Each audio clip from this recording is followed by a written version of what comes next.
हजरत मालिक बिन दिनार फरमाते मैंने 60 हज किए। एक हज के मौके पर मैंने बड़ा रश देखा, लाखों का इज्तिमा हुआ। मेरी बातों की समझ तो आ रही है ना आप दोस्तों? जो नहीं बोल रहे उन्हें भी आ रही है ना? अल्लाह जज़ा दे। कहते हैं लाखों का मजमा था तो मेरे दिल में ख्याल आया, मैंने कहा अल्लाह इतने लोग आए हैं, इनका हज कबूल भी हुआ कि नहीं? फरमाते मैं सोच रहा था तो रात को ना ख्वाब में मैंने किसी कहने वाले को कहते हुए सुना कि सब का कबूल हो गया है। बल्ख का रहने वाला मोहम्मद बिन हारून बल्खी है, उसका हज कबूल नहीं हुआ। फरमाते हैं शहरों के अलग-अलग खैमे लगते थे। अब भी आप हज करने जाएं तो पाकिस्तानियों की रिहाइशें अलहदा होती हैं, इंडियन की अलहदा, बांग्लादेश के अलहदा, मिस्री, यमनी, सब लोग अलग-अलग रिहाइशें होती, झंडे लगे होते हैं मुल्कों के। कहते मैंने सवेरे उठ के ढूंढना शुरू कर दिया, ढूंढता हूं वो बंदा मिले। कहते जहां बल्ख शहर के लोग रहते थे वहां चला गया तो मैंने लोगों से पूछा तुम में मोहम्मद बिन हारून बल्खी कौन है? लोग कहने लगे वो तो बड़ा नेक आदमी है, परहेजगार है, बड़े भोले भाले, बड़े अल्लाह वाले, रियाज आपको बस हम ही जानते हैं, वो तो बड़ा नेक है, परहेजगार आदमी। कहते मैंने कहा अच्छा कहाँ है? उन्होंने कहा पहाड़ के पीछे उसने खैमा लगाया हुआ है, सारी रात इबादत करता है, सारा दिन रोजा रखता है, कायमुल लैल है, साइमुद दहर है। क्या बात? फरमाते मैं उन लोगों की बात सुन के हैरान हो गया कि मुझे क्या बताया गया, ये क्या कह रहे हैं। फरमाते मैं पहाड़ के पीछे गया। हजरत मालिक बिन दिनार अलैहि रहमा फरमाते हैं जब मैं वहां पहुंचा तो मैंने उस शख्स को मुसल्ले पे बैठे देखा। कसरत इबादत के आसार उसके वजूद पर नजर आ रहे थे, सीधा बाजू उसका कटा हुआ था। फरमाते 2 रकते मुकम्मल करके ना मैंने उससे अस्सलामु अलैकुम कहा तो मुझे कहने लगा वालेकुम अस्सलाम, आप मालिक बिन दिनार हैं? मैंने कहा बड़ी इसकी फिरासत है। फरमाते फिर उसने ठंडी सांस ली, कहने लगा आपको ख्वाब आई होगी कि मेरा हज कबूल नहीं हुआ। फरमाते मुझ पर और बिजली गिरी कि क्या कह रहा?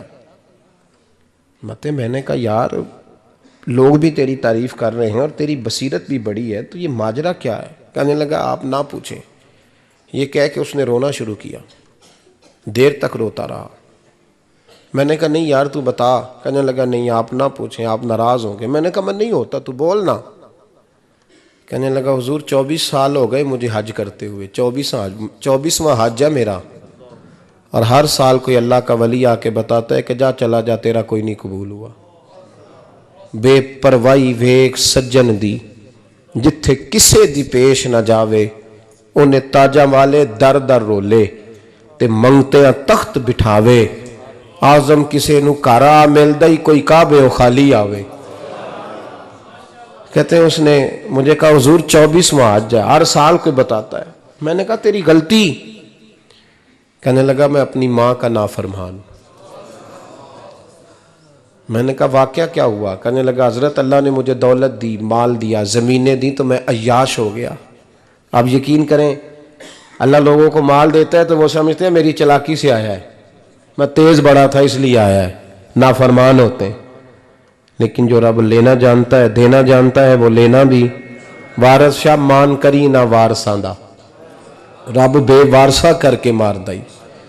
लोग बड़े स्मार्ट बन जाते हैं, उनकी गुफ्तगू में बड़ा तकब्बुर होता है, उनके निगाहों के अंदाज में बड़े, वो कहते हैं ओहो सब लोग बेवकूफ़ हैं, सिर्फ मैं सियाना हूं, काम जो सही चल रहा है। ओ भाई 1 मिनट लगता है इंसान को बादशाह से फ़कीर होने में। एक इमाम मालिक रहमतुल्लाह अलैह बैठे थे तो हारून रशीद आपसे कहने लगा इमाम अबू मालिक से, हजरत बताएं इस वक्त अल्लाह क्या कर रहा है? आप फरमाने लगे यार तू बड़े मोटे दिमाग का है, किस तरह के सवाल पूछता है? बादशाह था ना, कहा नहीं आप बताएं। तो इमाम मालिक फरमाने लगे तू तख्त पे बैठ के सवाल पूछता रहता है और मैं नीचे बैठ के जवाब देता रहता हूं, नीचे आ फिर बताता हूं। उसने कहा जनाब बताएं। फरमाने लगे तू सवाली है ना, तो तू नीचे बैठ और मैं ऊपर बैठता हूं। क्या जनाब आ जाए।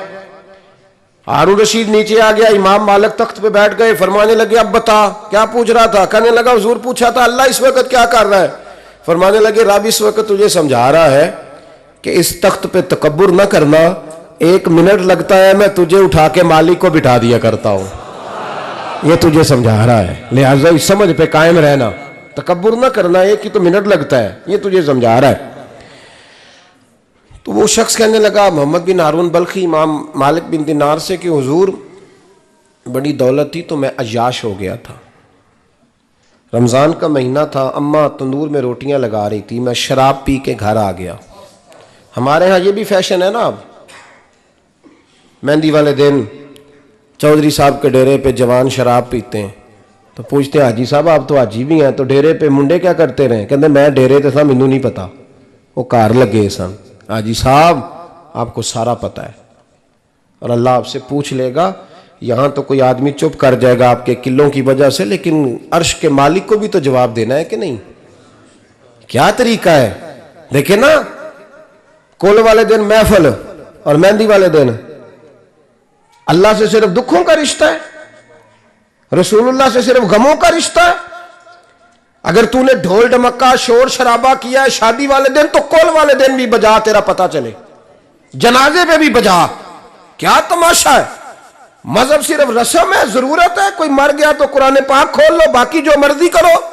हज भी कीती जांदे हो, लहू भी पीती जांदे हो, खो के माल यतीमां दा भेज मसीती जांदे हो, फट दिलां दे सींदे नहीं, टोपियां सीती जांदे हो, नफ्स ते छुरी फेर दे नहीं, बकरे कीती जांदे हो, फर्ज भुलाई बैठे हो, नफला नीती जांदे हो। ओ दसो ते सही बुल्ले नू ए की कुछ कीती जांदे हो, ओ दसो ते सही बुल्ले शाह नू की कुछ कीती जांदे हो। कोई तरीका है? कोल शरीफ पे मौलवी साहब तशरीफ लाइएगा, अब्बा जी के कोल है, तो मैं तो कहता हूं बजा ना बैंड बाजे वाला आज भी, तेरा पता चले कि ये दो काम कैसे होते हैं। तू किस तरह 2 कश्तियों का, समझ नहीं आती बात की। मैं तो जाता ही नहीं बैंड बाजे वाली शादी पे, मैं कहता जो तुमको मर्दी पढ़ा लो। ने कहा हमसे नहीं 2 काम होते, अल्लाह रोजी देने वाला है, एक ही करते हैं। 2 रंगी छोड़ के यक रंग हो जा, सरासर मोम हो जा या संग हो जा, मौज करो। हम इस चक्कर में पड़ते ही नहीं, हम वो रास्ता ही छोड़ देते हैं जो हमारी तबीयत के मुताबिक नहीं होता। बस खत्म हो गई बात। इसलिए गौर करें और याद रखें इस बात को। इमाम मालिक बिन दिनार रहमतुल्लाह अलैह फरमाते हैं, मुझसे कहने लगा पैसे आए तो मैं अय्याश हो गया। रमज़ान का महीना था, असर के बाद मेरी अम्मा इफ्तारी की तैयारी कर रही थी, मैं गया, मैंने कहा शराब पी हुई, अम्मा रोटी दे। तो अम्मा कहने लगी शर्म कर, शर्म कर, रोज़ा रखा नहीं तो जिन्होंने रखा है उनका तो ख्याल कर। कहते अम्मा की बात का मुझे गुस्सा लगा। मैं कहा करता हूं बदनसीब है वो बेटा जिसका बाप उससे बात करते हुए डरता है कि पता नहीं कहां से बोलेगा। बदनसीब नहीं वो बेटा जिसकी मां उससे बात करते हुए सहम जाती है कि पता नहीं कौन सी बोली बोलेगा। बदनसीब नहीं कि मां बाप भी जिससे खोल के बात ना कर सके। हजरत मालिक बिन दिनार से कहने लगा, अम्मा ने जब कहा ना शर्म कर, तो मुझे गुस्सा आया, मैंने मां को थप्पड़ मारा और मेरी मां जलते हुए तंदूर में गिरी। लोगों ने मुझे पकड़ के अंदर बंद कर दिया कमरे में। सारी रात मैं शोर सुनता रहा पर नशे में धोत रहा। सवेरे आंख खुली तो मेरी बीवी बैग बांध रही थी। मैंने कहा कहाँ जा रही हो? कहने लगी जो माँ का नहीं बना मेरा कैसे बनेगा। वो मैंने कहा मेरी अम्मा का, वो तो लोगों ने रात को ही दफन कर दी जनाजा पढ़ के। तड़प के कहने लगा मुझे क्यों नहीं बताया?